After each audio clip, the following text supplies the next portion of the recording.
All right, so we should be live. If brother could check to make sure we got sound. I'll check myself.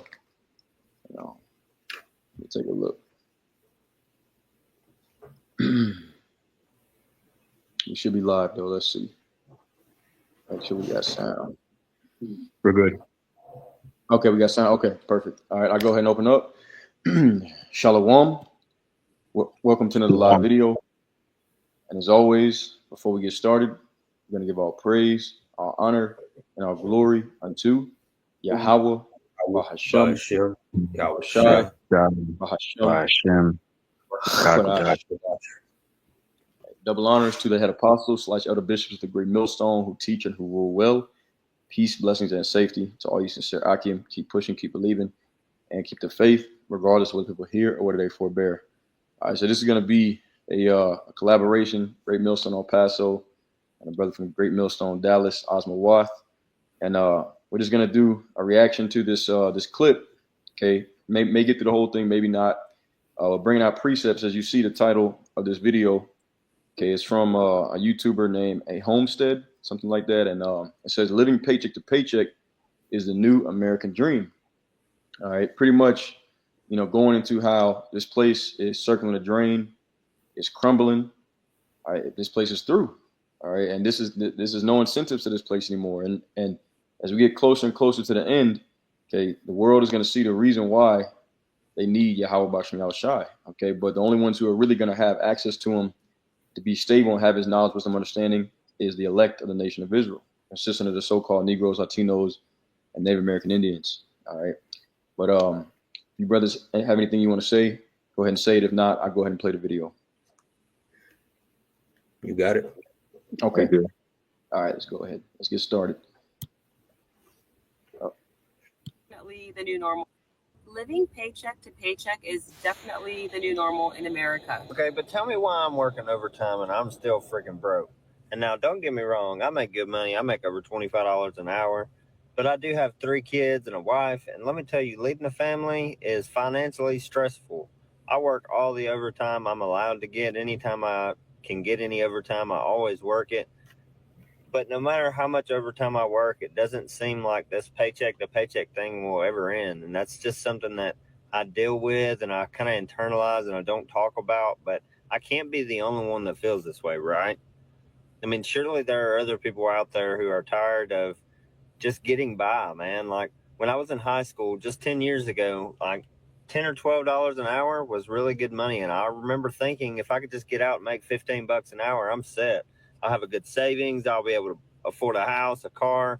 I'm 29 years old. And though some of it is, actually, I would say a lot of it is because of some of the decisions I made in my teenage years and early adulthood.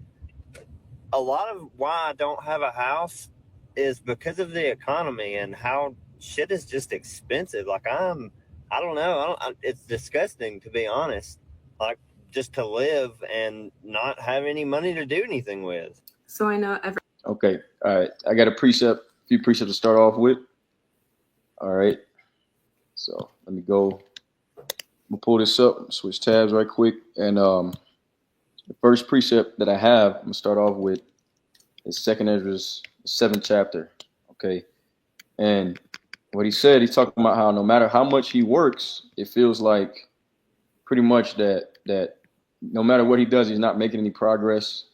Okay, et cetera, et cetera. And I want to bring out this precept showing that it was not created to be that way from the beginning. All right, but okay, this is a result of being ruled over by the wicked. Okay, and the reason why the earth is being ruled by the wicked, all right, and we're under the wicked's hand, is because of our disobedience, which we always bring out. All right, so I want to bring out this precept. Okay, this is 2nd Ezra's chapter 7, and I'm going to start at verse 10. And I said, it is so, Lord. Then said he unto me, even so also is Israel's portion, because for their sakes I made the world, and when Adam transgressed my statutes, then was decreed that now is done. It says, verse 12, then were the entrances of this world made narrow, full of sorrow and travail. They are but few and evil and full of perils and very painful. but the entrances of the elder world were wide and sure and brought immortal fruit. Okay, so going all the way back to Adam, all right, and his disobedience, all right, that caused pretty much this whole story to unfold. Now we know that it's all part of, Yahweh Shem Shai's program, all right, but just showing you that the disobedience of the children of Israel, okay, what it had caused, what it led up to, and we're still feeling it to this day, all right, and this is the reason why it is the way that it is, because it says right here once again that the entrances of this world were made narrow, full of sorrow and travail. They are but few and evil, full of perils and very painful. Okay, and now we're at a point as we get closer and closer to the end. All right, it's going to keep getting worse and worse. And now where you seeing even Edomites, catching hell. All right, your brothers got any precepts to add? Yeah, that's those curses coming up on them. Like I say in Deuteronomy the 30th chapter. All right, we're coming back into obedience, into our power. Starting with the elect of the nation of Israel. Part of prophecy, Deuteronomy 30:7, he says that the Lord shall turn all these curses upon your enemies. That's why you got a lot of these heathen nations, like you just played that video with these Edomites, languishing, okay, feeling what Jake been feeling for goddamn 1,000 years, man. Right. We just in those times to where the Lord is making that paradigm shift. But I got a quick one. If you could scroll down to you got that Deuteronomy 30. Yeah, I can pull up whatever you want. Go ahead, let me know. Okay, God, I might as well just read it since you got it. Deuteronomy 30 and verse 7, it says, "And the Lord Yahweh B'Shem Shah, thy power will put all these curses upon thy enemies." And what's a part of the curses? It says, particularly in the book of Haggai, it says that you shall have. Man, how's it go? Let me grab it real quick. It's in Haggai. I can pull it up. Haggai, I know exactly where you're going. Yep. Haggai 1 and 6. Yeah, I know exactly where you're going. Yeah, I'll go ahead and read it and revert back. Haggai 1 and 6. Yeah, you have sown much and bring in little. Ye eat, but ye have not enough. Ye drink, but ye are not filled with drink. Ye clothe you, but there is none warm. And he that earneth wages to put it into a bag with holes. All right, Jake been feeling this, man. All right, so now these Edomites feeling it. Now Esau, Edom, and all these other nations, they starting to feel it. All right, to see what it's like. Okay, you working your ass off 40, 50, 60 plus hours a week, and you barely got enough to get by. Pay your bills. Like you literally have $2 to your name after that. If that, Lord forbid, your check engine light comes on. Hell, Jake been riding with the check engine light on for years. Yeah.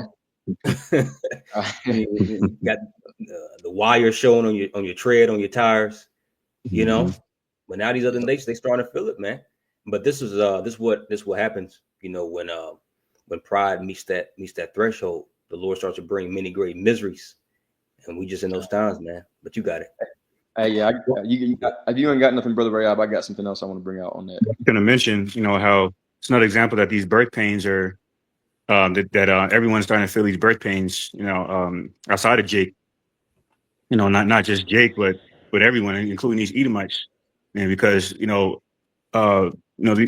like I said in Isaiah 55:11, the word of the Lord Yahweh Shem Shah was not to return to him void. All right, so now these prophecies are screaming off these pages, especially through these plagues and these strange calamities, including this flood that took place, put like 80 plus people to death. Not too far away from here, and then economically, as a further result of, Trump's trade wars and everything, people starting to feel these birth pains. And now they, being that they don't have that breath, they're expressing, their distress and their anguish and their displeasure with, their current living conditions, through, social media and other means of venting because they don't have the breath, and it's because of that they're not stable in their minds. Like it says in Isaiah 33:6, wisdom and knowledge shall be stability of these times. All right, so these people are bugging out. All right, I did have a quick precept though, Book of St. Luke. Okay, I'll go ahead and pull it out. I'll pull it up right quick. Yeah, 21 and 25. Sure. Okay. All right. Okay. You can go ahead and read it. Yep. It says, and there shall be signs in the sun and in the moon and in the stars, and upon the earth distress of nations, with perplexity the sea and the waves roaring. All right, so the times in which we're in which we're entering is a dire time of great catastrophic proportions, man, great mayhem, great confusion. All right, and these people it's gonna eventually lead into the civil war, which is gonna transition to this full-fledged war. All right, where this says in the 6th chapter how friends gonna be turning on one another, and all that fake civility is gonna be out of the door. All right, and Esau is, Edomites, the Edomites don't have integrity, don't have any morality anyway as it is, so it's gonna be like nothing for them to turn on each other. All right, so they're gonna so right now, they're they're expressing their sorrow, on social media, but eventually they're gonna, take out their frustrations on their so-called fellow man, including, their fellow Edomites. It's another byproduct of the curses transitioning from Jacob over to these devils. As the brother quoted and brought out in Deuteronomy 30:7. Right. I got something to add to that too, and all of this exposes who is ruling. All right, let me get a quick precept on it. Yeah, you see, once again, yeah, go ahead. Since you're still on that Luke 21 and 25, I was going to ask you if you could get the Greek word perplexity, the root word for it, since you still got the scripture up. Yep, got it. Got you. 1 second. Because he's just going to go right into the brother's point he just made through the Spirit. Okay, let's see. Luke 21:25. Okay, and I'll go ahead and let the robot speak. You said perplexity. Yeah, the root word for it. Okay, boom. Strong's G 640. We'll get the pronunciation. Strong's G 640. Aparia. Aparia. All right. Yep. And it says Can you hit the root word? Yeah, con. Yep. The root word for that is Strong's G 639. Aparoyo. I'm gonna go ahead and let the thing pronounce. Strong's G 639. Apareo. Apareo. All right, and it says to be without resources. That's it. All right, off top. They don't have any resources. People broke, no reason, no pantry ain't stocked like it used to be. Back in the day, you used to have all different types of junk food and shit. People's pantry, they just got a bag of flour. That's it. Damn, cold. Okay, it says to be without resources, to be in straits, to be left wanting. That's that straight gate. You were just in 2 Ezra 7 chapter, to be in straits. We're in the straight gate right now, man.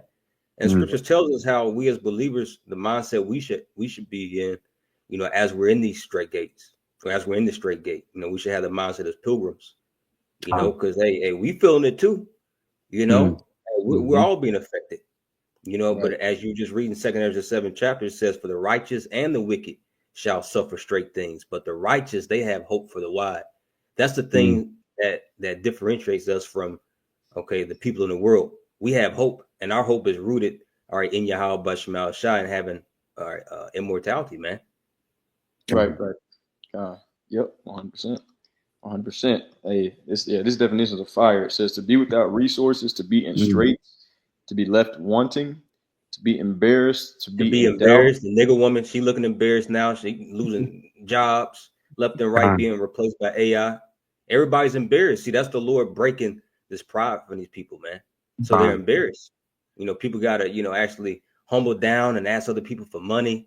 Here they are. They burnt all their bridges in life. Cuss out their whole family. Shitted on them as soon as they got that job promotion. But now they crawling back. Baby mamas hitting up their baby daddies again. They're embarrassed. Man, hey, this is fire. To be in doubt, to not know which way to turn. Man, hey, that makes me think of 2 Peter chapter 1 and verse 19, I believe it is, where it goes into the prophecy as the light that shines in the dark.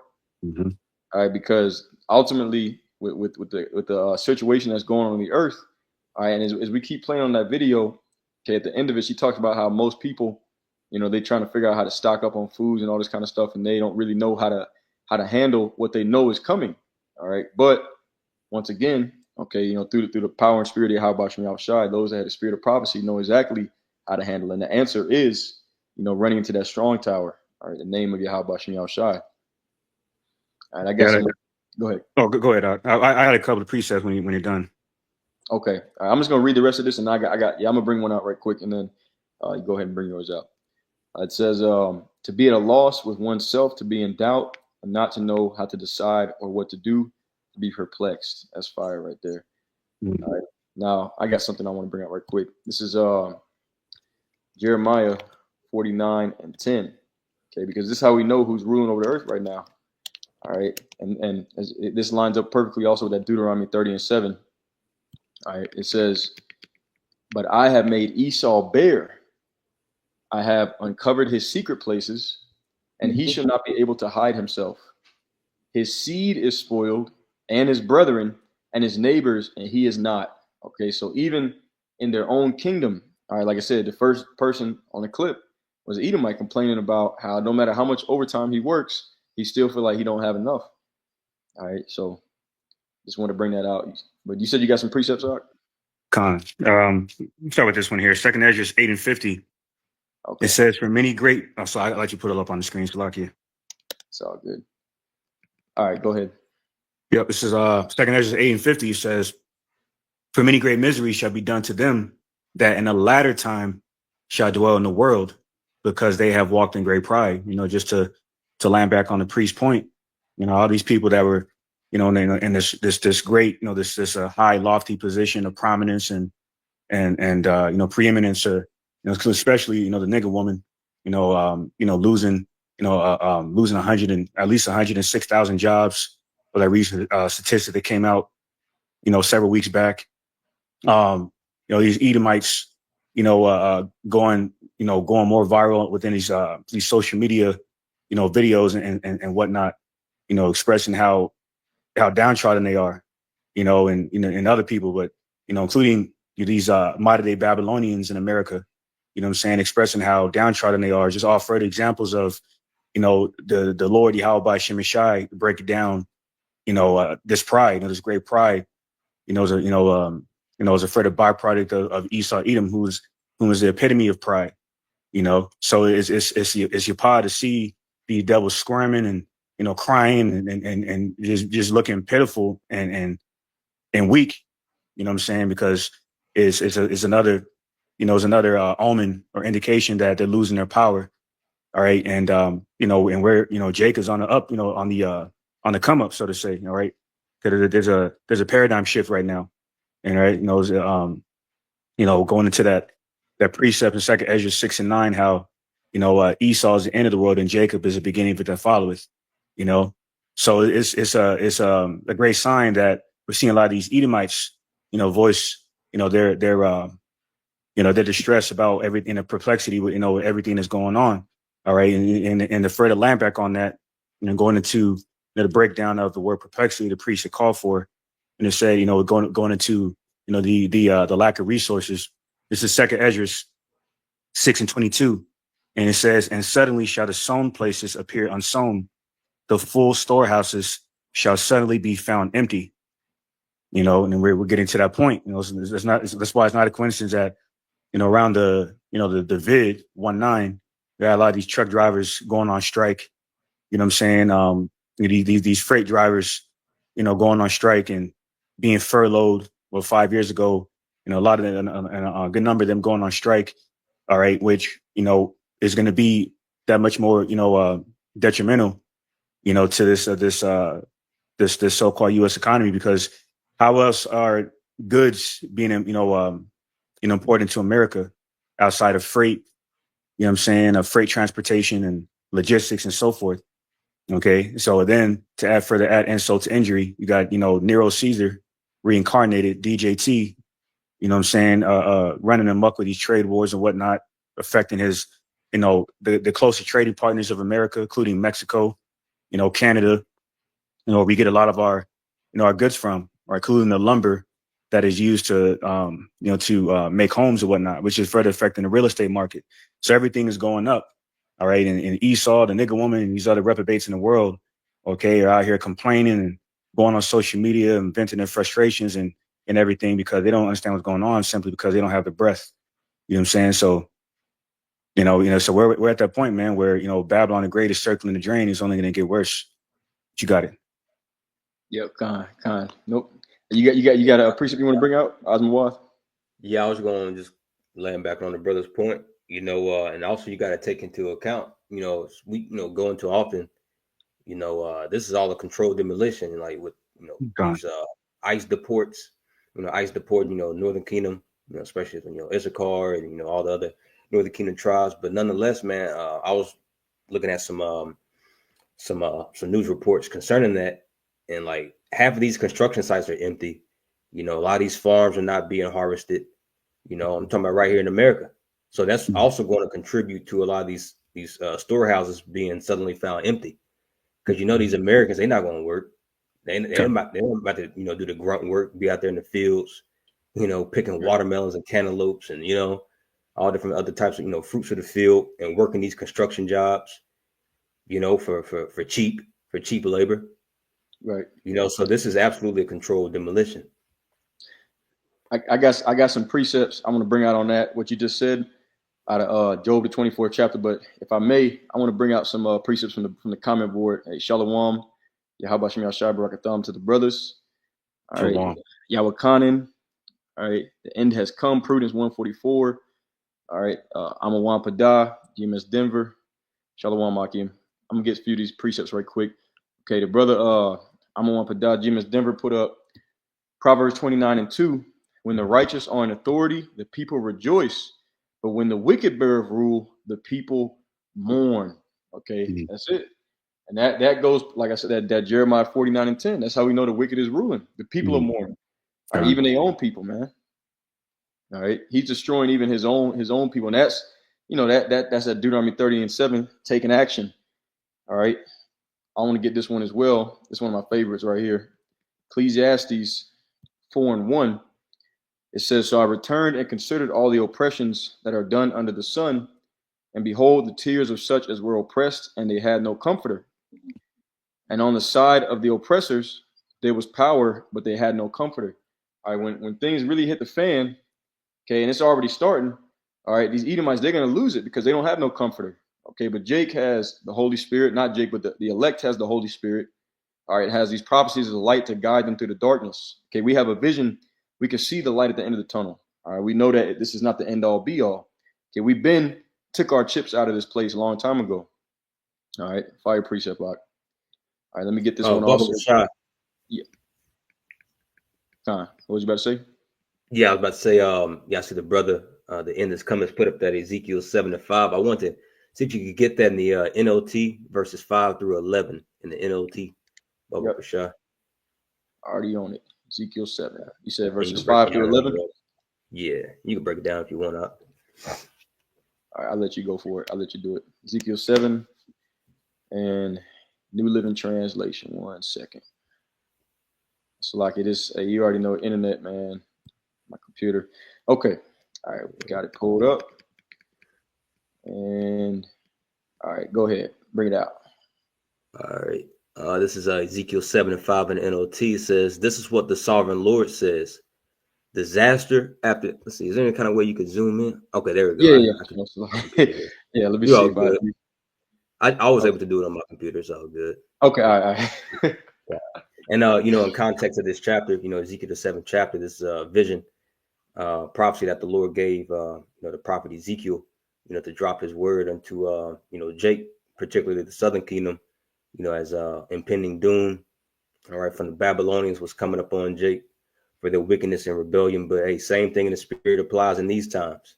All right, we're still in captivity here in Babylon the Great, where the Lord's about to allow Esau Edom to roll in almost like a flood. But the Spirit of the Lord is going to lift up that standard for the elect. But this is Ezekiel 7:5 in the NLT. It says, "This is what the sovereign Lord, Yahweh B'Shem Yahshai, says. Disaster after disaster is coming your way." Right, you're going to be drowned in disaster. It's He's going to be a flood waters of judgment, like Scripture say. That's Psalms the 32nd chapter, man. Like the Lord, He's not giving people breathers anymore. You know, like that's why you keep getting this term, new normal. Like, how many times have you heard that term, new normal, since 2020?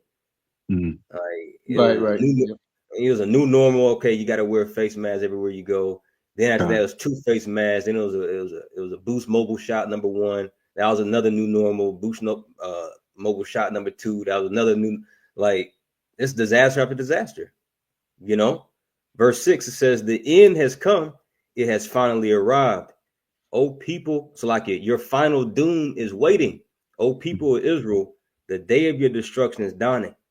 The time has come. The day of trouble is near." All right, this is in these times. It's talking about Jacob's trouble, man. All right, which all you scoffers and naysayers is saying that there is no time of Jacob's trouble. We already went through Jacob's trouble. We're at the point now to where we're not even trying to convince you. All right, prophecy itself is about to slap you in the face, man. All right, so the Lord's been talking through his prophets, but now he's just about to show you, man. All right, it says, "Shouts of anguish will be heard on the mountains, no shouts of joy." All right, you also see the Lord, sucking out the spirit of mirth of this place, man. Who was that? Was it Lauren Hill? She was at the Essence Festival, and that stadium was empty as hell the other day. I heard about that. Y'all saw that, bro? I heard about that, man. Like, ain't nobody show up. Usually, you can see niggas from one end of the stadium to the other end of the stadium. Smelling like cocoa butter up in there, but it wasn't nobody up in there, man. That's the Lord. What did he say in Isaiah the 24th chapter? "The daughters of music shall be brought low." Yep, that's Ecclesiastes 12. Yep, the water. Ecclesiastes 12. "The daughters of music shall be brought low." It says, verse 8 in the NLT, "Soon I will pour out my fury on you and unleash my anger against you. I will call you to account for all your detestable sins." And see, right now the Lord is calling everybody to account. All right, men, women, and children. Yep. Verse 9, "I will turn my eyes away and show no pity. I will repay you for all your detestable sins. Then you will know that it is I, the Lord Yahweh Bashim Shai, who is striking the blow." Everybody's going to know, all right, that it's not just a divine intervention. It's not just a divine hand at work. They're going to know who it is. They're going to know it's Alashaya, Yahweh Bashim Shai, man.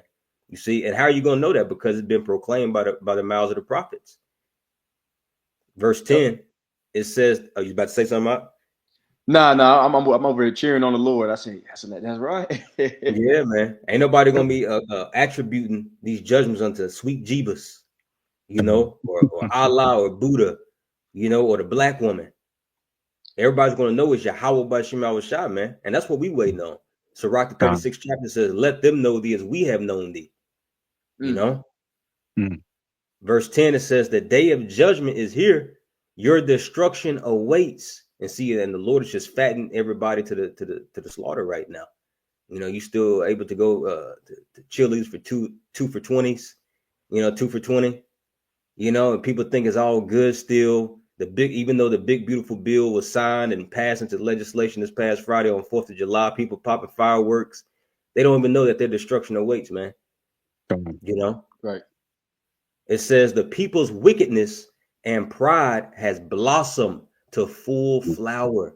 See, now one thing about a flower, okay, it first and foremost starts off as a seed. Then it has to, through the process of time, it has to grow up and then bud, and then it blossoms to full flower. See, the Lord gives everybody a particular threshold of wickedness and pride, okay, to come to until divine judgment comes. And we're in that time to where the people's wickedness and pride has blossomed. You literally got women thinking that they could beat up men. Right. You got of course the so-called white man. He's the epitome of pride. He thinks he is the Most High. So there's about to be a lot of judgment out here, man. Verse 11, here's the point. It says, "Their violence has grown into a rod that will beat them for their own wickedness. None of these proud and wicked people will survive. All their wealth and prestige will be swept away." And we're in the beginning phases of all that, man. And when you continue to read down in this chapter, it speaks about how they're gonna, throw their silver and gold, throw their gold and silver in the streets. The water. Yep. Throw their gold and silver in the streets, man. It's going to get to a point to where the money's going to fail, just like it did in Egypt. When you read in Genesis, the 47th chapter, when our forefather Joseph or Yahweh, all right, he was second in the command underneath Pharaoh, and there's a great famine in the land in Egypt and the surrounding areas, and it got to a point to where the people's money failed, and they eventually had to sell their own bodies. They had to sell their selves into slavery, all right, just to eat. And that's the environment that Esau Edom is setting up right now. All right. And there's a reason why the money is failing. There's a reason why $20 can't stretch, like it did, a year ago, 2 years ago, because the money's failing. Okay. And you're going to be forced to bow the knee if you're not part of the elect, man. Right. Yeah, that's what, quick point, if I may. Okay. Go for it. Yeah, I got a quick point, if I may. Land back what the priest said, and like he said earlier, that was all a part of this controlled demolition because, even when Esau had, that Edomite President Woodrow Wilson, signed that Federal Reserve Act into effect back in 1913, it was always designed to be used as a debt weapon. You know what I'm saying? That's why, every time the Fed prints out money, they're really just pushing out, they're pushing more debt out, within the atmosphere. You know what I'm saying? That's why it's not a coincidence that the majority of people that go to college end up in debt, within these student debt loans and so forth, because it's all a part of Esau's controlled demolition to regulate the livelihoods of people through his satanic devices. You know what I'm saying? So now with the leverage of the petrodollar losing more global traction, including by way of these other nations, coming up with ways to do international business dealings outside of the petrodollar. All right, there's just further showcase that this place is circling the drain. All right, and that's why and to add insult to injury, you got AI taking over jobs. You know what I'm saying? So I just got a quick precept on that. All right, tell me what you want to get. Yeah, Isaiah 19 and 15. All right, you want in KJV? Con, you can start at verse 14. Okay. All right, this is the book of let's get it. Isaiah chapter 19 and verse 14. It says, Yahweh hath mingled a perverse spirit in the midst thereof. They have caused Egypt to err in every work thereof, as a drunken man staggereth in his vomit. That's it. Egypt, meaning house of bondage. All right. Attributed to the modern day house of bondage, America, is circling drained because of its iniquity and sin upon sin. All right. Which is wickedness. And this is why the plagues of Yahweh by Shemeshai are being sent forth as scourges. Okay. Scourges for amendment, affliction for correction, to keep the elect on edge. Okay. By Yahweh by Shemeshai using, the wicked of the world to be punished by, the wrath, the plagues of his indignation. Okay. To further keep Jake on edge and to make these people, the vast majority of the world, public examples on how not to live. And that's more so prevalent in America, modern day Egypt, where every manner of wickedness has been normalized. All right. Through the Moism, another extension of fornication, the whoredom. Okay. Which both of those acts of fornication is prevalent in the so-called Black community. All right. So as a whole, modern day Egypt is breaking down. And these people are wondering why they're suffering is because they're wicked. And the empire that they represent is wicked. All right. Which is modern day Egypt. All right. So you get the next verse. Okay. Yep. Verse 15, it says, Neither should there be any work for Egypt, which the head or tail, branch or rush may do. That's it. No more work for Egypt. Once again, AI, machines taking over these people's jobs. A nigger woman, that statistic of a nigger woman losing at least 106,000 jobs. And this further confirms this is all part of that controlled demolition, man. Because even 5 years ago, people getting furloughed. People, the vast majority of the world, mainly in America, Babylon the Great, modern day Egypt, didn't see that coming. Okay, now more people starting to get laid off. Because a lot of these jobs that people have, as it is, are not essential jobs. Or provide essential products or services. You know what I'm saying? So having all this been said, this place has been circling the drain for years.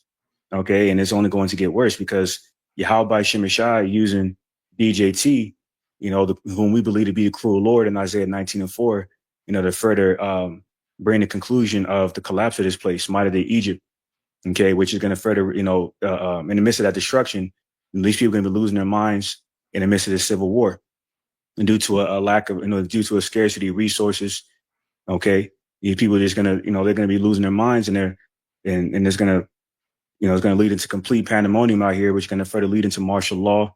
It's all a part of Jacob's trouble, and we're going to need divine intervention at that time, okay. But in the midst of all that destruction, where these people are starving to death and getting put to death by Esau's AI machines, getting put to death by the so-called fellow man, Yahweh Shemeshai is going to protect his elect. Okay, you can get Isaiah 65:13, Baba Kashaf. Yep. Isaiah 65, verse 13. Okay. All right. And it reads, it says, therefore, thus saith Yahweh, behold, my servant shall eat, but ye shall be hungry. Behold, my servant shall drink, but ye shall be thirsty. Behold, my servant shall rejoice, but ye shall be ashamed. That's Behold, it. Go ahead, Salaki. Behold, my servant shall sing for joy of heart, but ye shall cry for sorrow of heart, and shall howl for vexation of spirit. See that? They're howling. These people are howling for vexation of spirit, man. Okay, because they have no clarity as to what's happening. Why? Because they simply don't have the breath. Okay, the Holy Spirit of this gospel to keep things in perspective.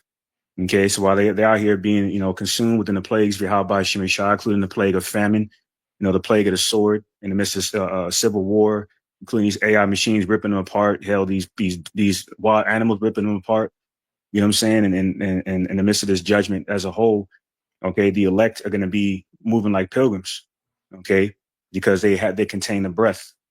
They understand the script, so to say. Okay, it's like the priest I quoted earlier. It's Second Ezra 16:40. You know what I'm saying? How the very servants of Yahweh Shemeshai mentioned in this precept in Isaiah 65:13 are of his elect of the nation of Israel. Okay, they're already preordained for salvation. Specifically the house of David, the men of the house of David, standing on the highways and hedges. You know what I'm saying? Being used by Yahweh Shemeshai to bid to the marriage of the elect. Within this ministry of reconciliation back to Yahweh Shemeshai.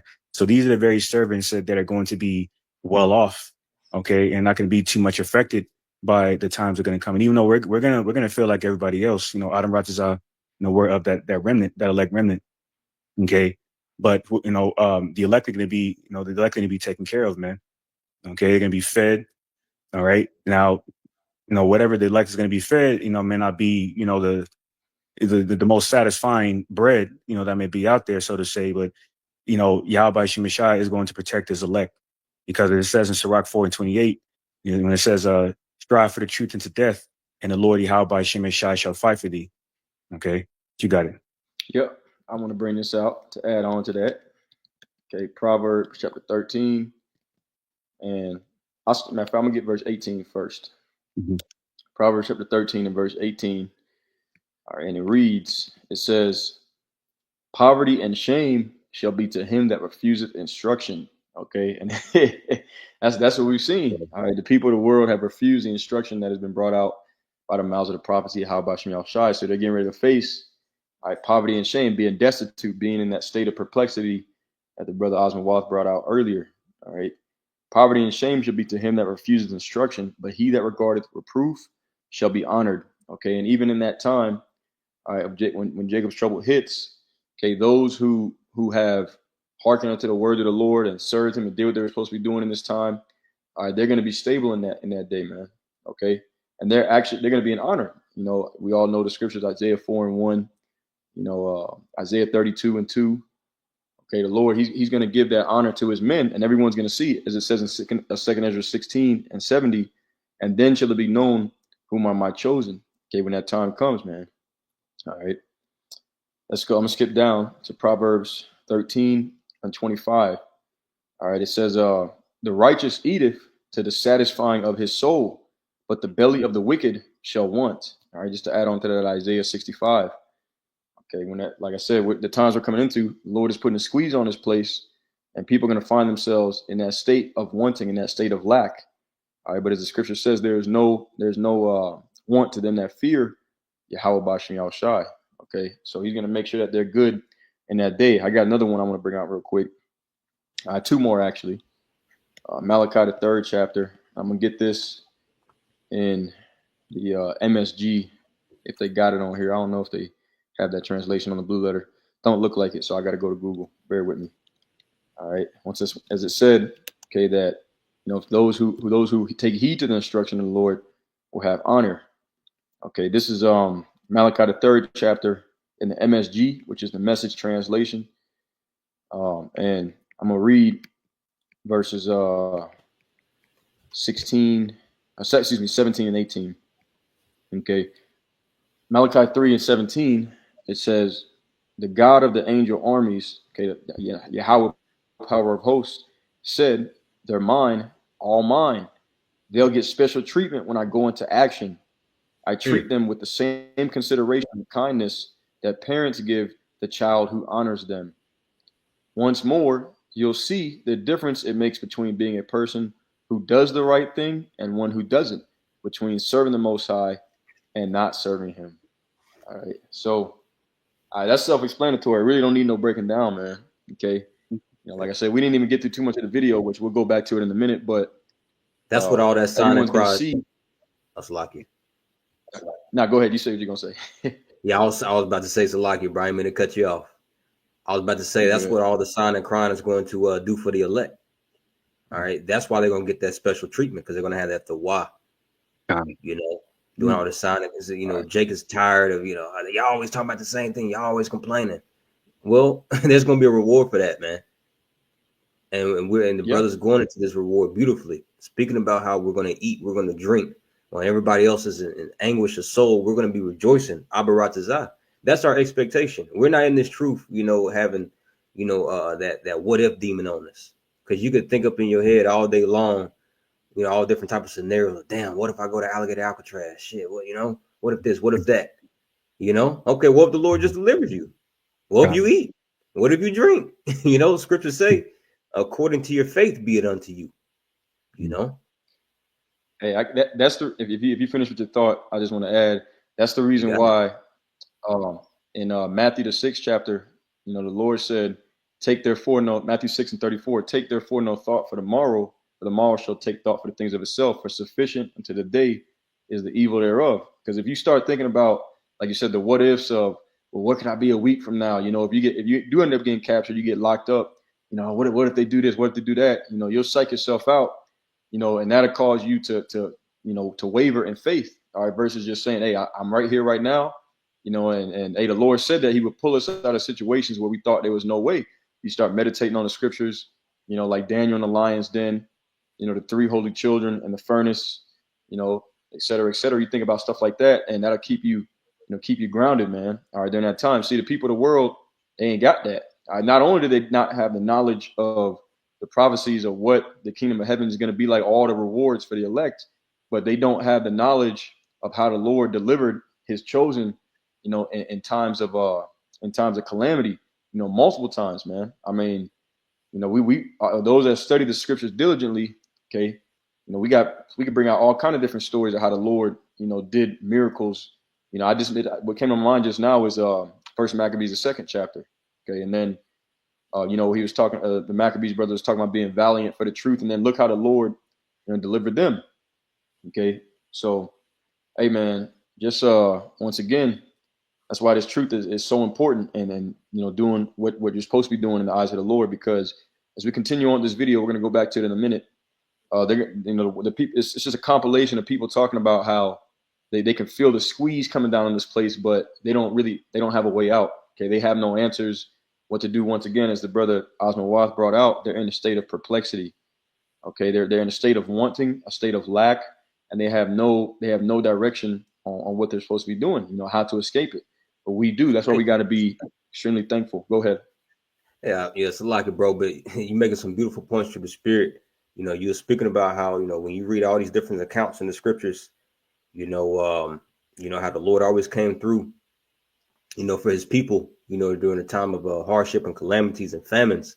And that's why scriptures say in Romans 15:4, for whatsoever things were written beforehand were written for our admonition. So through much comfort of the scriptures, we might have hope.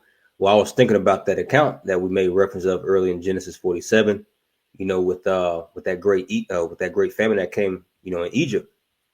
Well, us as the nation of Israel, we were pretty much birthed out of that famine, if you will. That's why we even came down to Egypt in the first place during the time of the famine. And you see how the Lord preserved all of us, man. Right. Yep. So what makes you think that the Lord, like, that's just mind blowing just to think of. Like, that's why we went down to Egypt in the first place, because there's a famine, and here we are, in 2025. Like you can't even count how many Israelites here, man. So that's proof that the Lord knows how to preserve, all right, that chosen seed line. Baba Kashaf, if you could get Psalms 111, I want to say like verse 3 or 4, but that's proof that the Lord knows how to preserve that chosen seed line, man. All right, for the covenant's sake, because if every Israelite is going to die, Right. okay, or get deleted in these times because of the peril of the sword or famine or teeth of wild beasts, well, then that will make the Lord a liar, man, which we know he's not. Okay, so there's going to be Israelites out here in the earth eating, and not just eating, but eating good, bro. Right. Hey, I believe the Lord going to feed his men good. Okay, all this work, starting with our beloved apostles, and their teachers and the men on down, all this work that brothers been putting in, man. Hey, the Lord's going to fill us to the full with the finest of foods too. The book of Job, the 27th chapter says that, Yep. Hey, just like in the time of the I got some wilderness. right. Yeah, I was going to say, just like in the time of the wilderness. What you say, bro? So like, I said, I got something to bring out right behind this one. Okay, kind. Yeah, I was about to say, just like in the time of the wilderness, when the Lord was raining down the manna. When you read that the account in the book of Wisdom of Solomon, I believe the 16th chapter, it speaks about how the Lord made the manna taste like whatever you want. Whatever you wanted that manna to taste like, it will literally taste like that on your taste buds, man. Hey, so who's to say that the Lord can't do that here in these times? Rain down manna. If you want if you got a taste for some grilled chicken, the Lord can make that manna taste like grilled chicken if you want. So we're gonna be good, bro. You said, but it's Psalms verse 5. Yep. Okay. All right. This is Psalms chapter 111 and verse 5. It says, "He had given meat unto them that fear him. He will ever be mindful of his covenant." Yep, you got it. Okay. Yep. Right. Hey, he's giving meat to them that fear him. That actually makes you think of also Yahushua saying in Matthew 4:4.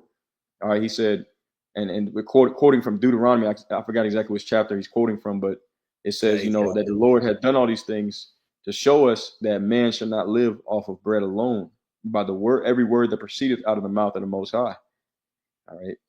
So he performed miracles when Yahushua was on the scene, feeding 5,000 people with two loaves of bread. So what was it? 2 fishes and a couple of loaves of bread. 2 loaves of bread. Yep. Yep. That's it. I got this precept I want to bring out, and then we'll go back to the video, play some more of it. Let's see, Psalms 136. I love this chapter. It just every verse ends with "His mercy endureth forever." That tell you everything you know right there. All right, let me see. Here it is, Psalms chapter 136, and I'm gonna start at verse 21. It says, "And gave the land for an heritage, for His mercy endureth forever." Going into how He gave us the land, He took the land from the wicked, different Hamite Canaanites that were out there, and gave it to the children of Israel as a heritage. It says, "Even an heritage unto Israel his servant, for His mercy endureth forever, who remembered us in our low estate, for His mercy endureth forever, and hath redeemed us from our enemies, for His mercy endureth forever, who giveth food to all flesh, for His mercy endureth forever. Oh, give thanks unto the God of heaven, for His mercy endureth forever." And these 3 or 4 verses right here encapsulate everything that He's going to do for His elect. He's going to remember us in our low estate, all right, because we're going to be brought low. We already low here in Babylon, but when Jacob's trouble comes, it tells you that, everything you have is going to be taken. You're going to be pretty much, be cast away. All right. So you're going to be in a low estate. All right. But His mercy is going to endure forever. He's going to redeem us from the hands of our enemies. They're going to come down with the persecution. Okay. But according to Psalms, I believe 37, 32, and 33, Psalms chapter 37, verses 32 and 33, it says he will not leave the righteous in the hand of the wicked. Okay. So He's going to redeem us from our enemies. Why? Because His mercy endured forever. Who gives food to all flesh. Why? Because His mercy endured forever. All right. So those are the things that we're gonna be, fighting. All right, is the sword, famine. All right, just like Job the 5th chapter says, he's gonna deliver us from those things. All right, from 7 evils, a complete number of evils, man. Okay, and that's gonna cause us to what? To give thanks unto the God of heaven, Yahweh Ba'ashem Yahushai, for his mercy endureth forever. Okay, so I just wanted to bring those out. I got one more thing I want to get, and then we'll go back to the video. 2nd Ezra chapter 2, another one going into deliverance in that time. All right, 2nd Ezra chapter 2, and I'm going to start at verse, where is it at? Let's see. The one where it says, they shall be, here it is, boom. 2nd Ezra 2. Yeah, that's it. Yep, 2nd Ezra 2 and 27. It says, be not weary. In fact, I'm going to start at 26. As for the servants whom I have given thee, there shall not one of them perish, for I will require them from among thy number. And be not weary, for in the day of trouble and heaviness cometh, others shall weep and be sorrowful, but thou shalt be merry and have abundance. The heathen shall envy thee, but they shall be able to do nothing against thee, saith the Lord. For my hand shall cover thee, so that thy children shall not see hell. All right. Okay. So, all right. Once again, the Lord said, when the day of sorrow comes, all right, others are going to weep, but we're going to be merry and have abundance. Okay. So, like I said, man, just to reiterate, the Lord is going to take care of his elect, and we're already having abundance in the spirit. All right. Even though we're not, we're not like rich or nothing like that, we have something greater. We have spiritual riches. All right, and the fruits of the spirit, joy, peace, happiness. The people of the world, they ain't got that. They bugging out in the midst of the storm. We're uplifted in good spirits. Calling brothers, happy to talk to each other, smiling. Happy to be out there, going out there on the highways and byways. We have a real brotherhood. Okay, people of the world, they ain't got that, man. Hey, when it says Psalms the 23rd chapter, it says he's prepared for me a table in the presence of my enemy, man. All right. And we eating in the spirit while everybody else is famished in the spirit. People, turning their back on Christianity. They've been Christians for 10, 20, 30, 40 years. They don't know what to believe in anymore. Like, everybody's famished in the spirit. That's why they go into all these, like I said in Isaiah the 19th chapter, how the Lord's going to mingle that perverse spirit in Egypt, and they shall seek to, idols and witchcrafts and wizards, because people they're looking for the truth, but they ain't got it. But here it is right here. The Lord's furnished a table, all over again in this spiritual wilderness, if you will, in the presence of our enemies. So like you said, bro, hey, yeah, we eating, bro, in the spirit. So what makes us think that, the Lord, he ain't going to come through when we need him the most in the time of Jacob's trouble? Like, we're dealing with the same power that holds the sun up in the middle of the sky with no strings. It's just there. We're floating on this ball called planet Earth, man. All right. So what makes us think that it's too hard for him to feed us? If he got to, he could pluck you up by the lock of your hair and bring you to Dallas like he did Habakkuk and feed me. Right. He could do it. I believe in the spirit. He's going to do that, man. He did it before. Why he not going to do it again? He says he's going to show new signs. Right. Yeah, hey, I thought about that too. Like, hey, somebody, you get grabbed up, take your ass to El Salvador, and then you like, damn. And then next thing you know, you go to sleep, you wake up, you back at your house or something. Hey, man, the Lord could do it. I'm gonna get some precepts on the board right quick, and then we'll play the video. Yeah, I got one laying back on that point as well. Okay, let me hit the comments board right quick, because brother's lighting it up. All right, this is the brother. The end has come. Shalom. Sirach chapter 2 and verse 10. Oldie but goodie. It says, look at the generations of old and see, did ever any trust in the Lord and was confounded? Or did any abide in his fear and was forsaken? Or whom did he ever despise that called upon him? All right, and that's plain. Okay, and that goes back to what we was talking about. Look at the generations of old, man. All right, the Lord, he always took care of his chosen, man, of his elect. All right, and the brother Amawampadah out of Denver, he put up Psalms chapter 37 and verse 25. All right, it says, I have been young and now am old, yet have I not seen the righteous forsaken, nor his seed begging bread. That's fire. That's fire right there. Heat. Yep. The water for them precepts. All right. I'm gonna put the video back on the screen. You brothers, let me know if we got sound. Okay, when I play it, because like I said, when I switch tabs, sometimes it tends to lose the sound for whatever reason. So, all right, let me know if we got sound, brothers. I just had a quick one, if I may. So Oh, land back so on. like, okay. Yeah, just bring out this quick one real quick. Land back on the point you brothers were making about how there's no limit to Yahweh by Shem Shah's power. All right, so this is Isaiah 59:1. It says, "Behold, the Lord Yahweh by Shem Shah's hand is not shortened, that it cannot save, neither it's like it says, neither his ear heavy that it cannot hear."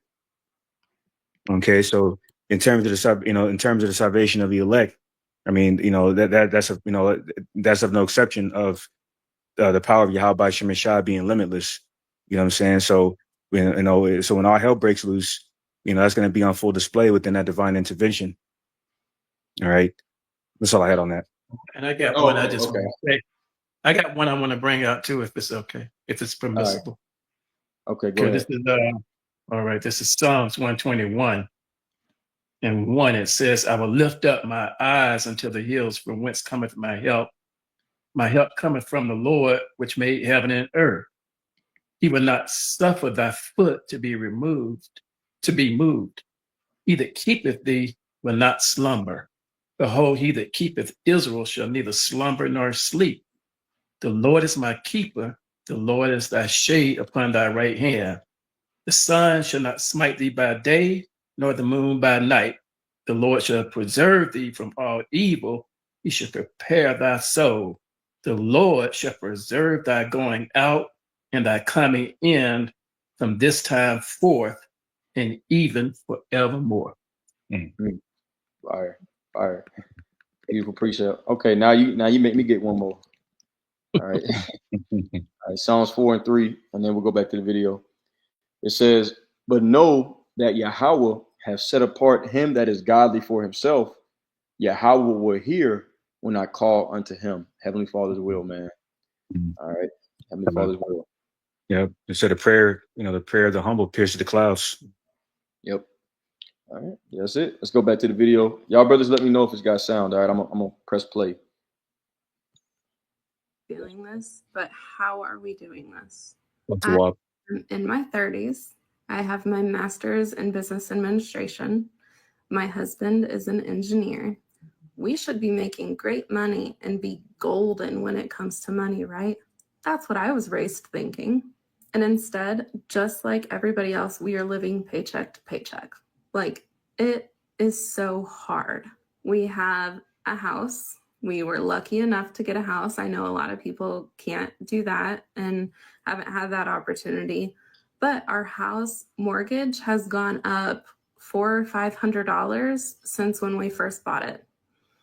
Property taxes, they just keep going up and up.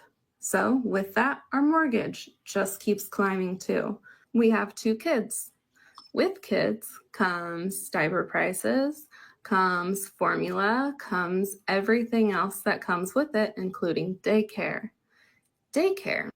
We were able to find a daycare that's actually pretty inexpensive compared to a lot of other daycares. And even with that, it is still costing more than our mortgage does every month. I'm just so tired. And I know everybody is in the same boat too. Prices are going up for literally everything. Everything. But when it comes to pay, our paychecks will go up, a couple percent, but nothing compared to inflation on everything. I just don't understand how we keep doing it. And where's the breaking point? Where does that come in? When do things turn around? Because there's no end in sight. Most people are maxing out their credit card. Get one more precept, and then I'm gonna go back to the video. Hey, Baba All right. Shah, Yeah. she said, when is there a turning point? Where is there a breaking point? And what newsflash is not, okay? Because what's happening not, right now, in the next few months, the middle class will be no more. There's gonna be no more. There's gonna be no such thing as a middle class. You don't read in the prophecy about a middle class. You just read rich and poor, small and great. So Right. that big beautiful bill. It's a very beautiful bill because you know why? Because it plays a part of prophecy. See, because the whole American dream was basically established and foundationalized off of the middle class. You can live a comfortable life. You just right in the middle, not too much, not too little. You just right. You feeling good, you comfortable. You see, well, with this squeeze, well, Esau, he's hoarding all the riches, giving big tax breaks and tax cuts to the wealthy elite. All right, while the poor just get screwed and fucked over, man. So that's who's feeling it right now. The poor, they've already been poor. They already been struggling. But the middle class, they're the ones that you really see, all right, getting on these particular media platforms and just really, languishing and showing forth their bitter complaint, because that's what's being absorbed right now. Very soon, there ain't gonna be no more middle class. Yep. Let me bring out this precept because it lines up what she was saying. She said, "When is it all gonna end?"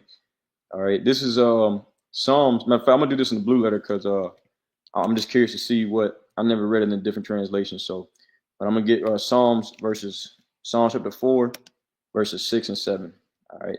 So, Psalms chapter 4 and verse 6, it says, "There be many that say, who will show us any good?" All right. So there's many. All right. Just like we saw in the video.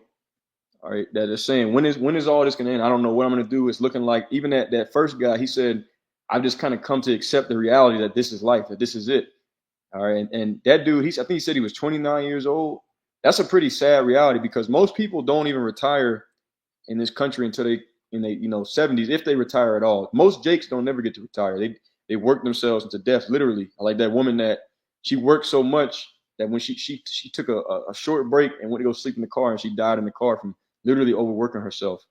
All right. That would be the reality if we stayed here in Babylon the Great for another 1,000 years, like the Pegasus said.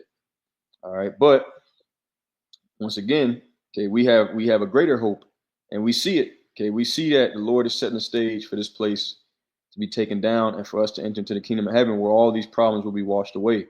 Psalms 4 and 6, one more time. There be many that say, who will show us any good? Yahweh, lift thou up the light of thy countenance upon us. Thou hast put gladness in my heart more than in the time that their corn and their wine increased. And according to Jeremiah 15 and 16, okay, that's how he's put that gladness in our heart, by giving us this word of hope, this word of truth. All right, I'm gonna see if I can see what it says in the different translation. All right, here it is. Yep, beautiful. The NLT, Psalms 4 and 6. Many people say, who will show us better times? Let your face smile on us, O Yahweh. All right, that's our hope. Okay. And he's given us that Holy Spirit of promise. Let me get a quick precept right quick. Another one, 2 Corinthians 5 and 5. Got this from one of the brothers. All right, 2 Corinthians 5 and 5, and I'm gonna get it in the NLT. He's given us the Holy Spirit to show us, all right, that hey, I got something great in the way, on the way for you. Okay, this is 2 Corinthians 5 and 5. I'm gonna read in NLT. It says, the Most High Himself has prepared us for this, and as a guarantee, He has given us His Holy Spirit. All right, so He's prepared all the promises that we see. When we read the prophecies, we read the scriptures, okay, and He's given us His Holy Spirit as a guarantee, as long as we hold up our end of the bargain, okay, that and remain faithful all the way through to the end, that we'll inherit all these things, all of our problems will be wiped away. So really, when you know the victory is already written, you're not stressing about things. You ain't worried about it, no matter what comes. See, whether you live or whether you die, if you like it says in Philippians 1 and 21. Okay, it says to live is Yahweh Shai and to die is gain. Okay, so if you live, you make it through. You have more time to further the kingdom. To add up more treasures for yourself in heaven with Yahweh Shai. And if you die, you get captured. You become you end up being a martyr for the truth. You still win, because why? We have the promise of resurrection. Okay, for those that remain faithful all the way to the end. And not only that, but you even get a higher honor, for holding, for not having any fear, and showing no fear in the face of the enemy. That's a strong show of faith that pleases the Lord. What I'm saying? As the scriptures say, the precious is the death of His saints. So you brothers there? Con. Yeah. Oh, okay. Everybody got quiet real quick. We're listening. Yeah. That's all I got. So like, I should have dropped the mic, said something. My bad. You mind getting 2 Ezra 14 and 16? Yeah, Kai. I got you. All right. Yeah, we'll get a few more, play the rest of this video, and wrap it up. All right, Second Ezra 14 and 16, Mhm. and I'll read it for you. I'll be your reader. It's my honor. It says, Second Ezra 14 and 16, for yet greater evils than those which thou hast seen happen shall be done hereafter. That's it. You know, she said, when we gonna get a break, bro? This is just the beginning of sorrows, and you see Right. people spazzing out. People were spazzing out when TikTok shut down for half a day. They was calling the cops. Right. Yep. You know, so there's no way in hell these people gonna be, bro. Oh my Mhm. goodness, man. The Lord's he's about to terrorize these people, man. We ain't seen nothing yet. Even us, you know, like because we only get a glimpse of what Jacob's trouble is gonna be like through, you know, the scope of prophecy, you know, but even us, man, like the Lord's really about to show up and show out, you know. So we're the evils that we've seen now, he says greater evils we're gonna see, and it's gonna only continue to increase upon the earth, man. So this ain't like Elder Prosper Carr was telling us brothers this past weekend, you know, at Saturday class. This ain't the time to get weak, man. You know, that weak. As a matter of fact, when you read up, starting around the 13th verse, 13, 14, and 15, it speaks about putting off that weak nature, man. That's right. This is not the time to be weak in the truth, in the Yeah. faith. You know, that's why the Lord has been chaffening our spirits, taking particular things and people away from us, just chaffing us in the spirit, really perfecting our hatred of this world and these people in this world, man. Because the Lord's about to judge a lot of people that we may be close with, we may be cool with, but the Lord is not. You know, the Lord is he's gonna kill a lot of cool Jakes, you know, because Jake is cool. Some Jake, that is, you know, we all got particular Jakes we know is cool, but hey, man, if you're not in with the Lord, bro, there's nothing we can do, you know, to help you. You know, like the king in Second Kings, the 6th chapter told those women that was bargaining on who was gonna, you know, boil and eat their child for the day, because there was a great famine in Samaria at the time, and the king. The king of Israel says, man, if the Lord can't help you, I can't help you. We in those times, man, because people going to be coming to you looking for help. And, oh, man, what was the name? Listen, if the Lord ain't helping you, there ain't nothing I can do. I'm trying to survive myself, man. You know? Hey, and it also says, help not a sinner. That's it. You know? So hey, if you weren't with the men of the Lord, it ain't no spot. Like they say, hey, you weren't shooting me in the gym, so you definitely not about to be sitting with me at the championship table. Yeah, where's you in the kitchen? Right. Yep, that's it. Yeah, so it's gonna get to that point. It's gonna come down to that. And like I said, there's a lot of cool people in the world, but that's one of the first things. That's one of the first things that, you know, you don't want to give a spiritual stake to a baby, but that's part of the bitter of the scriptures. You know, I tell somebody straight up, hey man, look, just know that most people that you know, they ain't gonna make it. Pretty much everybody that you know is gonna die for the most part. Very few of them are gonna survive it. Very few. But you know, maybe the Lord will save you and your woman. You know, maybe it might just be you. Maybe He'll save you and your mom and you know, your dad, all your brothers and sisters. They all die. It just, hey, that's just part of the game, man. So you kind of have to. But see, even with that, you know, the Lord has built us up in the scriptures that we still human. You know what I'm saying? So we don't want to just see our you know, our friends and family get deleted, but we know through the prophecies that they're gonna come back anyways as children. So it's not really, you know, you see death completely differently too. That's the reason why, like I said, man, we have a hope. No matter what happens, you know, we win. No matter what happens, you can. I forgot who said it, but an elder has said you couldn't even be a loser in the kingdom even if you wanted to.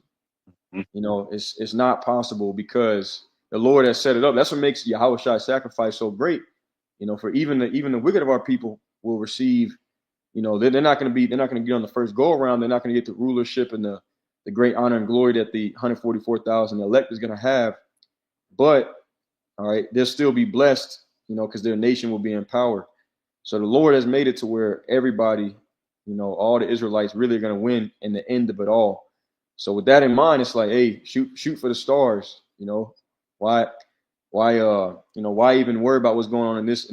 You know, this is like a small speck compared to the vast sea, you know, of eternity that we have, you know, ahead of us, man. Once we make it through this time, how righteous will be part of that number. But yeah, hey, this video is showing people already, you know, stressing out because to go on social media and make a TikTok video talking about this kind of stuff shows that it's really getting to you. You know what I'm saying? So if they stressing out now, then when Jacob's trouble really hit, these people are going to completely lose their mind. They're going to bug out, like you said. I just wanted to land back on that point. You know, you said if you could pull up St. Matthew 10 and 35, you know, how you know, just to further to further, expound on the fact that everything that is being spoken about is a part of the exhortation because it was written. So case in point, it was written that, the vast majority of the people in this earth are gonna die. You know what I'm saying, including our spouses, some of our spouses, some of our children. And that's why it's another reminder not to get attached to anything or anyone in this world. You know what I'm saying? And to, like it says in Philippians 2 and 12, to roughly paraphrasing to fight for our salvation. You know what I'm saying? And then pray for the elect. Right. You know what I'm saying? But this is St. Matthew 10 and 35 says, "For I am come to set a man at variance against his father, and a daughter against her mother, and a daughter-in-law against her mother-in-law." Okay, see how shy is, going into that division. Matter of fact, Baba Shah, you start up at verse 34. Yeah. All right. It actually got the context right here. Okay. Matthew 10 and 34. I'll read it since it's small text. It says, "Think not that I am come to send peace on earth. I came not to send peace, but a sword. For I am come to set a man at variance against his father, and the daughter against her mother, and the daughter-in-law against her mother-in-law, and a man's foes shall be they of his own household." You want me to keep on? Keep reading? No, that was it. Just those 3 verses. It sums it all up. How Yahushua, spoke about how he came to bring division. He didn't come to bring unity, for everyone. Okay, there's another cut to the wacky tacky Christianity.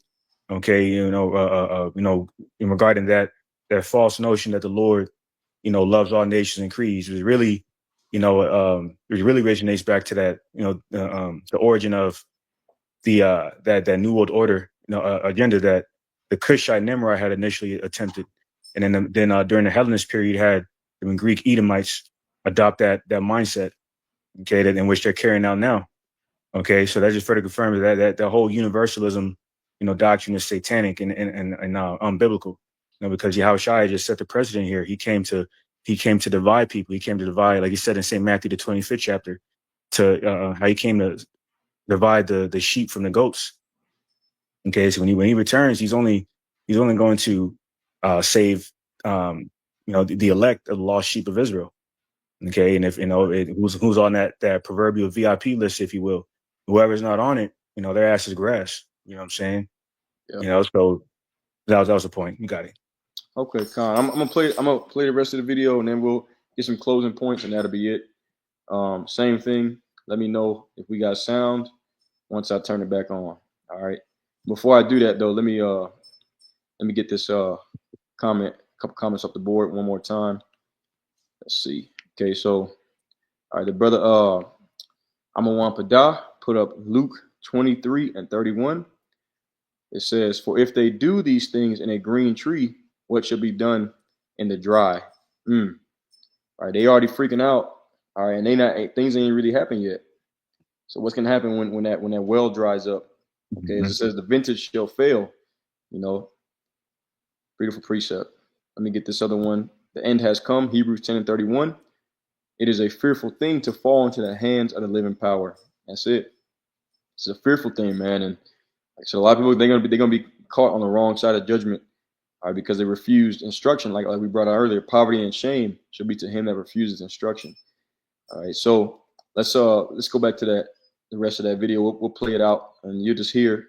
I'm not gonna play probably the whole thing, maybe like 2 minutes of it or whatever. But she's pretty much gonna talk about how, once again, people feel like they have no answers, no way out, et cetera, et cetera. And that's pretty much what Esau has done. Esau's a con man. All right, Esau sold you a dream.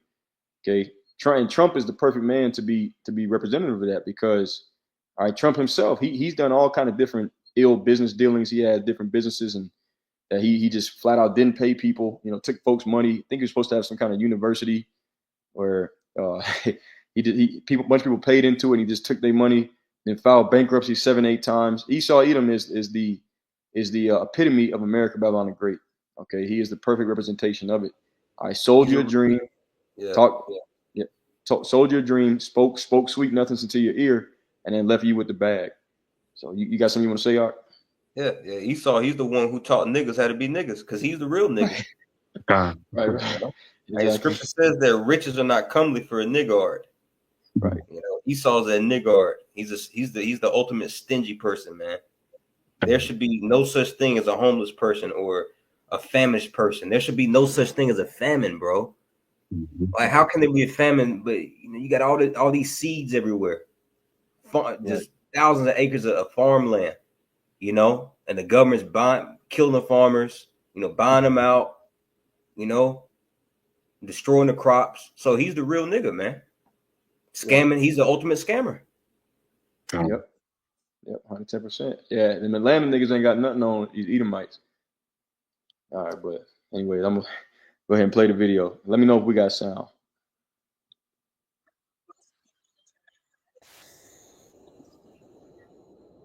Nah, sound's not. It's not up to par. Okay, no sound. Okay, that's all good. Let me rewind it.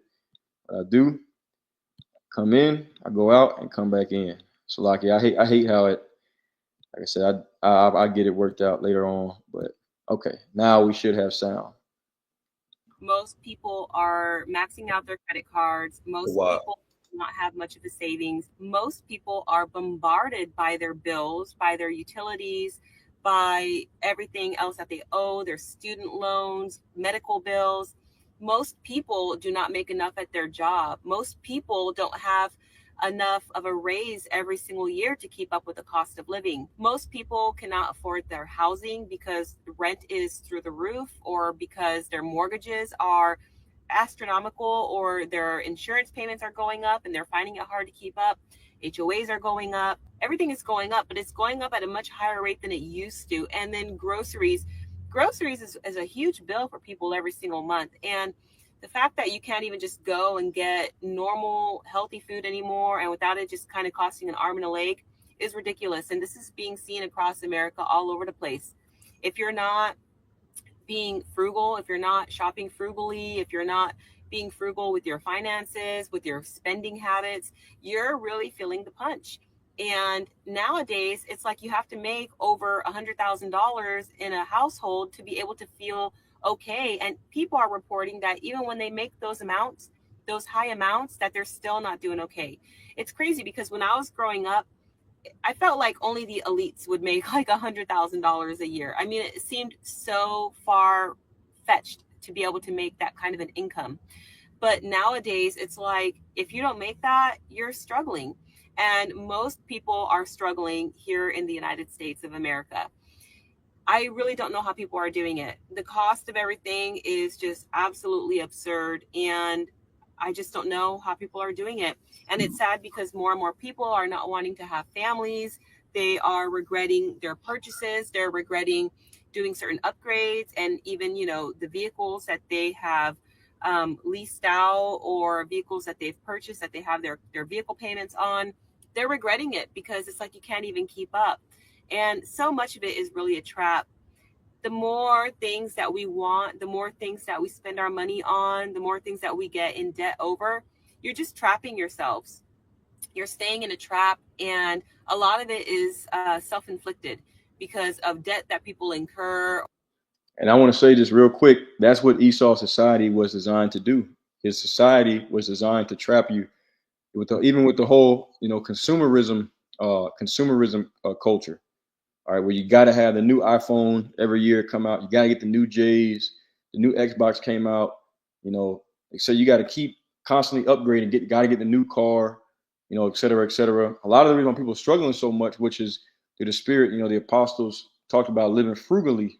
Okay, living in the bare minimum, because a lot of the reason why people are in these situations is because they trying to keep up with the Joneses, so to speak, instead of trying to keep up with Yahushua, man. Okay, Yahushua, he told us, and it's in the Lord's Prayer, give us this day our daily bread. Are we gonna have just enough to get by? You know what I'm saying? We're not supposed to be rich on this side. This is not the life where much glory does abide, man. Okay, so a lot of people, they trying to keep up with the Joneses, and that's what's causing a lot of this as well.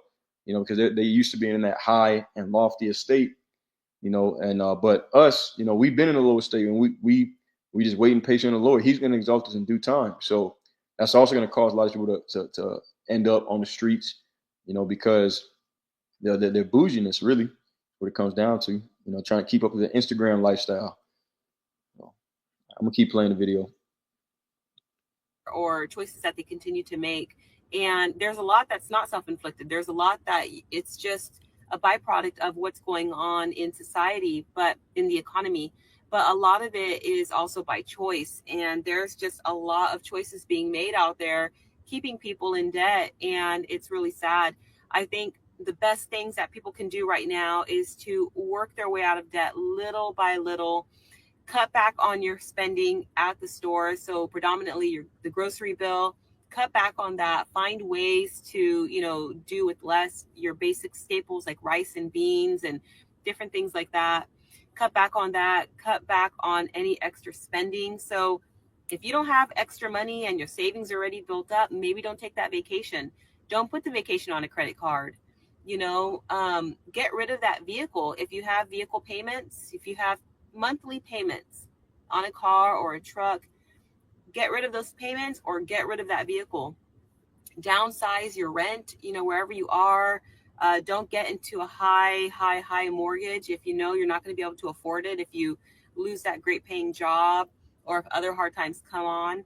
Make sure that you are working towards having some type of savings, a little bit of a savings, an emergency fund. Try and get, $100 in an emergency fund. If you don't have that already, build that to 500, build it to 1,000, then go on from there. Build up a stockpile of food items. You don't want to just have food only in your refrigerator and that's it. You want to have some food stockpiled and put away for a rainy day. It can be the fact of. Okay. All right. So I'm gonna end it there with one precept. Okay. Because at the end of the day, that's most people's thought process, and logically that makes sense. All right, logically it makes sense, but I'm gonna get this right quick. Ecclesiastes chapter 2, and we're gonna close it out. Y'all brothers still there, by the way? Just want to make sure. Gone. Yes. Okay. All right. Okay, everybody quiet. So this is Ecclesiastes chapter 2 and verse 26. Matter of fact, I'm gonna get this in the blue letter. Just curious to see what it says in other translations. Sometimes the different translations will go off, but just curious. All right, this will be it. So most people, they gathering all these goods, canned goods, weapons, and all that kind of stuff. But that's not going to save you in these times, man. As it says in Proverbs 11:4, riches profit not in the day of wrath, but righteousness delivers from death. All right, this is Ecclesiastes 2 and 26. First, I'm going to read it in the King James Version. It says, "For God giveth to a man that is good in his sight wisdom and knowledge and joy, but to the sinner he giveth travail, to gather and to heap up, that he may give to him that is good before the Most High. This also is vanity and vexation of spirit." So all the things that they gathering up, all right, really they just building up our wealth for us and building up all these materials for us, because what the Lord would probably end up doing, what would probably happen is all that stuff they're building up, they got to defend it, and they're not going to be able to do that. Okay, you're not going to be able to. Let's, like, for example, you're a woman in the crib with your, just you and your child. 6 men kick the door in with assault rifles. Okay, you're not going to be able to do anything against that. All right, they're going to take whatever they want, including you, unless Yahweh Shem Shai is with you. All right, and in that scenario, if he was, then you would probably be led to a man of the Lord, and y'all would team up, and he would protect you because he would have spiritual power or the protection of the angel, the Elohim. All right, but if not, then they're going to take you. They're going to spoil your goods. Okay, so Lord can have it to where they building up all these supplies and all that stuff, and then the men of the Lord that are escaping all the calamities will come across these different stashes and stockpiles and be able to. Can you get Job 27, 16 and 17? It'll say literally exactly what you just said. Yeah, I know exactly where you're going. Yeah, Kai, yeah. All right. Before I do that, let me read this NLT right quick. It says, God gives wisdom and knowledge and joy to those who please him, but if a sinner becomes wealthy, the Most High takes the wealth away and gives it to those who please him. This too is meaningless like chasing the wind. Yep. And that Job 27, I know exactly where you're going. All right. Job chapter 27. I'm going to start at verse, let's see, Job 27. And yeah. Can you grab it in NLT? Yep. All right. Job chapter 27. You want me to start at 16? Yeah, where we to the point. You got it. Okay. All right. Job 27 and 16 in NLT. Evil people may have piles of money and may store away mounds of clothing, but the righteous will wear that clothing and the innocent will divide that money. Fire. Yep. Yep, Khan, that's fire. Yeah. So, hey, perfectly summing it up, man. All right, everything that's being gathered right now, it all belongs to Yahweh Shai, and he's going to share it with his men, including in the days of evil. Okay, the stockpiles, the stashes, food, water, medical supplies, et cetera, et cetera. The Lord is he's gonna make sure that the elect have what they need by any means necessary. So, yeah. All right, I guess we'll if nobody else has anything else to say, I guess we'll close it out there. I did have one thing to say, but and I was just gonna wait till y'all were done before I brought it up. But I have to wait for Brother Ray up. He's bringing up something. I think he must have something to say. Yeah, I got a precept to land back on what you just said. Let me see. Give me 1 second, Bob Kashar. I'll just bring out a precept after he's done.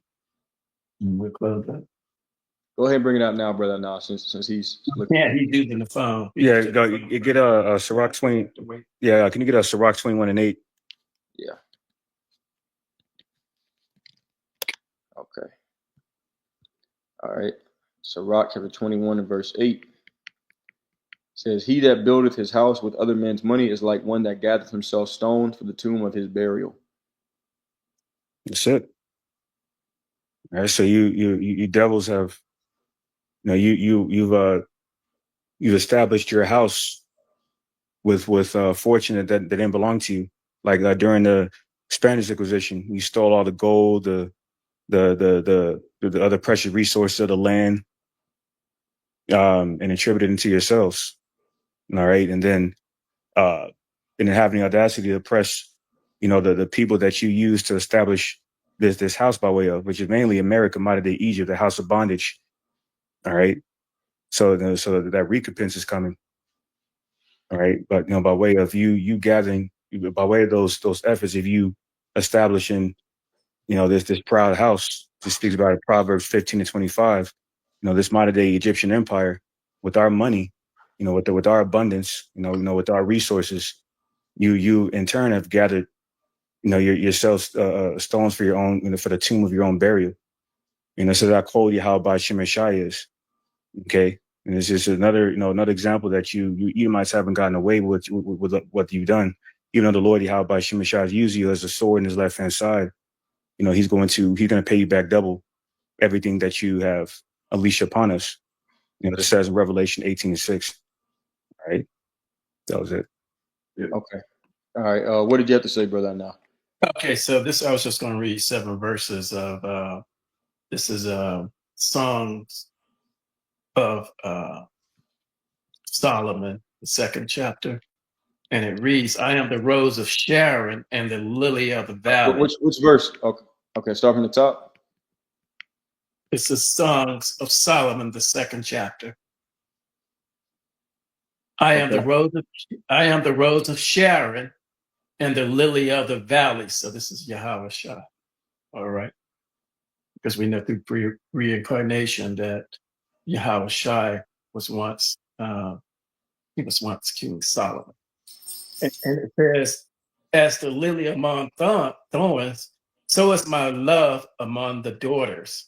As the apple tree among the trees of wood, so is my beloved among the sons. I sat down under his shadow with great delight, and his fruit was sweet to my haste. He brought me to banqueting house, and his banner over me was love. Stay me with flagons, comfort me with apples, for I am sick of love. His left hand is under my head, and his right hand doth embrace me. I charge you, O ye daughters of Jerusalem, by the roads and by the hinds of the field, that you stir not up nor awake my love till he please. So right now, even though we're living through the winter of the Lord's creation and what's being done on the earth, the Lord still has a great love for us. And this love is so strong that we don't have anything to worry about, because the Lord is already, even though we're in the winter, he's going to bring this summer by, as it says, for his elect. He said, stay me with flagons, comfort me with apples, for I'm sick of love. So the Lord has a great love for us, and our love for him should be as great. So I had to put that out there. Okay. All right. Well, we're going to close it out there. So, Heavenly Father's will, it was edifying. All right. As always, give all praise, honor, and glory to the Heavenly Father and his only begotten Son, Yahweh, Hashem, Yahweh Shai, Hashem, Kodash. All right. And the water for tuning in. Heavenly Father's will, it was edifying. So until next time, Shalom and a Bible ball. So, Amen.